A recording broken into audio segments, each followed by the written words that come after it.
Sabi niyo kay Carlos Yulo, gold medalist, double Olympics. Panalo siya. Sa panaginip na walang makakapagsabi o hula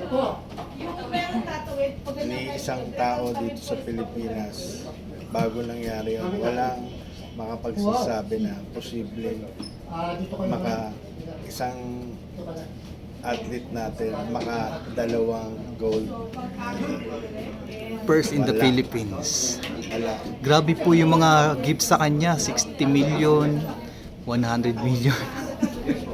After more than 100 years ng Olympics, Opo. deserving siya. At sana'y maging inspirasyon ito sa mga kabataan, Opo. lalong-lalo na kung pinagkakakitaan nila ang mga illegal na bagay. Pwede naman palang kumita sa pamamagitan ng Export. palakasan o pagalingan. Thank you po, thank you. Thank you. Ayan po napakagandang mensahe ni Idol about kay Carlos Yulo sa Golden Olympic na nanalo.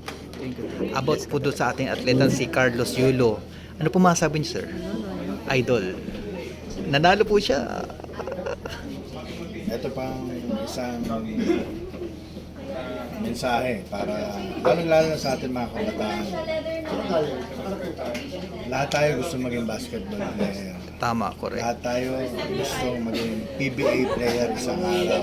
Correct, Wala correct. naman masarap mangarap. Ngunit, kadalasan talagang matatangkad o talagang sobrang galing lang talaga nakakapasok.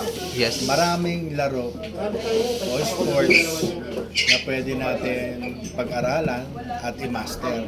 Okay. Isipin mo, meron tayong billiard dyan. Ilang beses na yan na nagkaroon tayo ng champion billiard player. Correct. Boxing, ilang beses na rin tayo nagkaroon Manny Pacquiao. ng champion sa boxing. Simula pa ni Flash Lorde.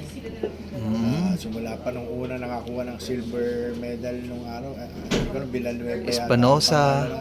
Yung unang Ganon. medalist natin, silver medalist. Si Villanueva po. Kaya subukan natin yung ibang sports din. Okay. Yun ang suggestion ko na kung may interest kayo sa isang sports, subukan nyo. Baka mag-excel kayo dun. At balang araw, Kayo. tayo sumikat at kumita.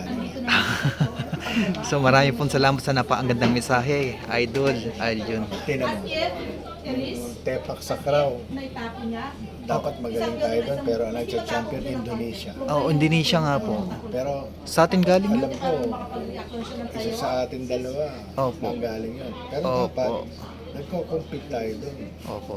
Lumalaban tayo doon.